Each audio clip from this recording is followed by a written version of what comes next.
everyone, this is Doxy Mom and welcome back to my channel. If you haven't done so already, I'd greatly appreciate if you hit that little red subscribe button. You can ring the bell for notifications, and if you like this video, just give it a thumbs up. Well, Miss Cindy and we're here to bring you usually the news today, but today instead I'm going to be bringing you a political think piece, and I just want to apologize. I've been gone for a little over a week now. I do volunteer for a couple of other Christian organizations, and I've just been real busy with Christian Pen Pals as my aftercare caseworker position. This past week we have been placing someone as they re-enter back into society, and so I've just been busy and I have not been keeping up with the news, and it does take a lot of research. So instead, my neighbor called me last night and she read me this piece, and I said, would you please send it, because I want to share this with my subscribers, because guys, this is just pure pure tea truth. So it's called A Political Think Piece by a California physician. His name is Dr. James D. Veltmeyer, and it's called Trump, Existential Threat to New World Order. The ongoing attacks by the political establishment on President Donald Trump, which began even before he was elected, are without parallel in history. The savagery, frenzy, and outright hysteria displayed by the president's enemies within the Democrat Party, the media, and the various power centers of the globalist elites have no prior precedent. This president has been spied on, lied about, made the subject of phony foreign dossiers, insulted, ridiculed, scorned, mocked, and threatened. We have witnessed Hollywood celebrities advocate for blowing up the White House, demand the president be beaten, jailed, or even assassinated, and his children tortured and sexually abused. We have seen politicians in Washington try to convict the president of non-existent crimes, investigate him and his family members for everything from tax returns to guests at his hotels, project onto him crimes that they themselves have committed, and seed his administration with leakers and double agents.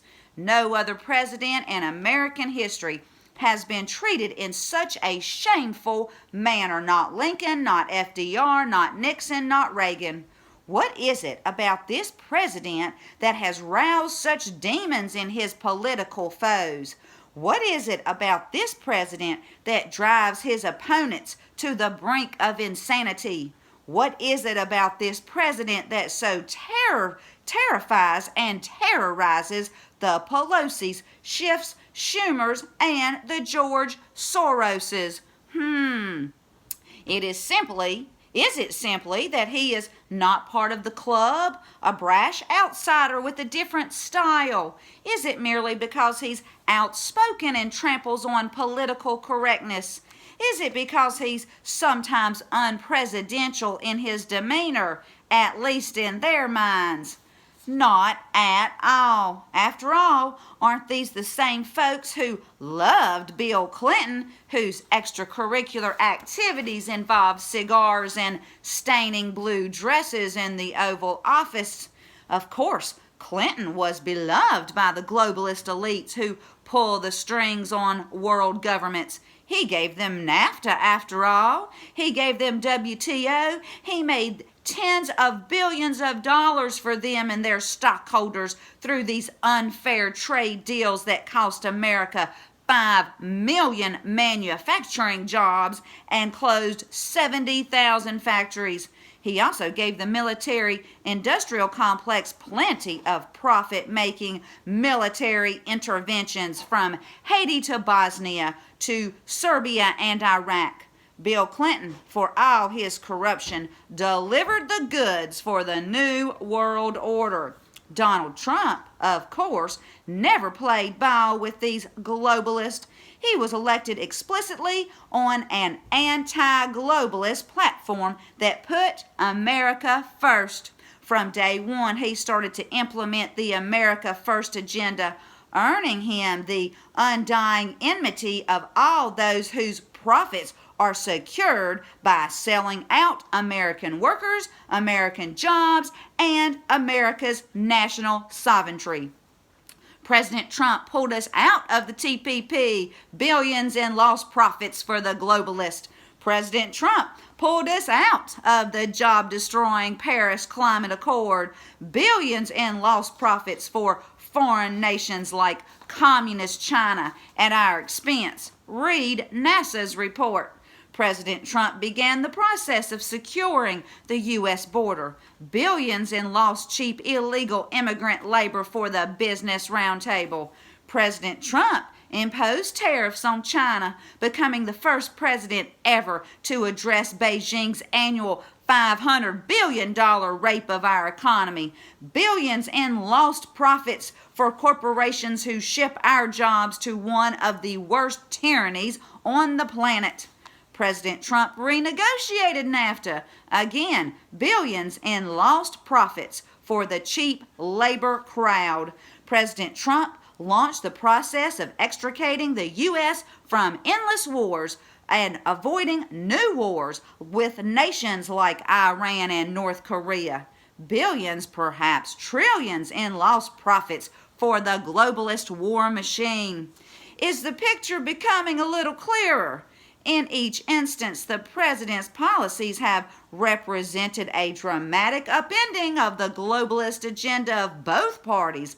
The Carter-Bush, Clinton-Bush-Obama agendas of continuous war and the continuous looting of America's wealth and hollowing out of the American middle class, with both parties and their representatives in Congress beholden to campaign donors whose profits are threatened by Trump's America First initiatives.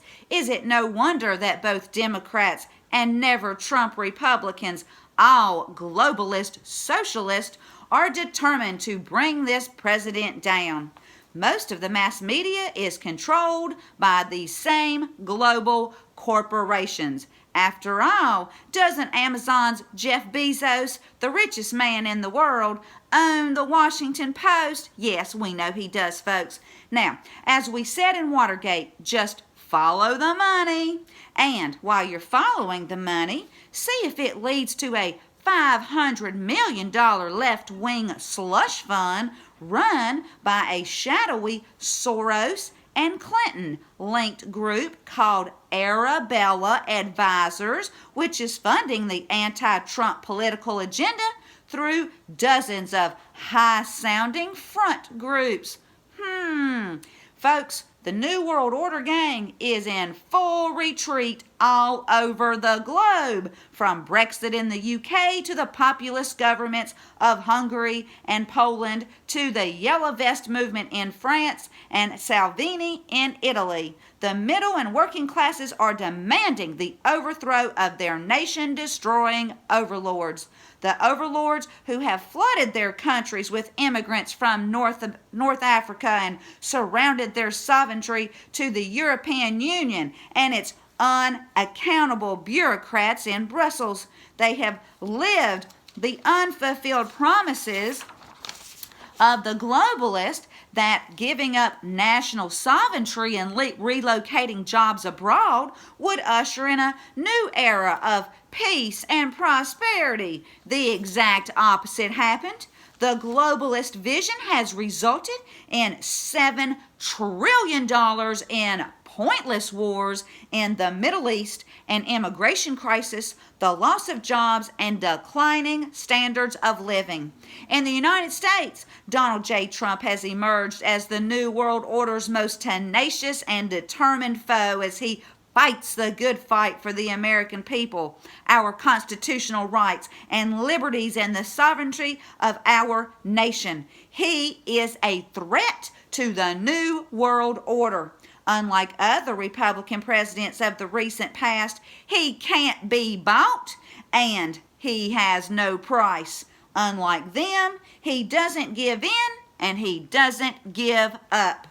Go ahead, globalist. Try your impeachment games. Try your Senate trials. It won't work. In fact, it will backfire on all of you as, after 3 years of trying to prevent the Electoral College from voting for Trump, stopping the inauguration, unleashing Jim Comey and the FBI, CIA spying, Robert Mueller and his phony Russiagate probe, tax returns, Kavanaugh, and all the rest, the patience of the American public is wearing thin. We aren't as stupid as you think. Something you will recognize come clearly on November 3rd, 2020. Well, I'm going to leave you with the Bible verse, and I certainly hope you enjoyed that as much as I did.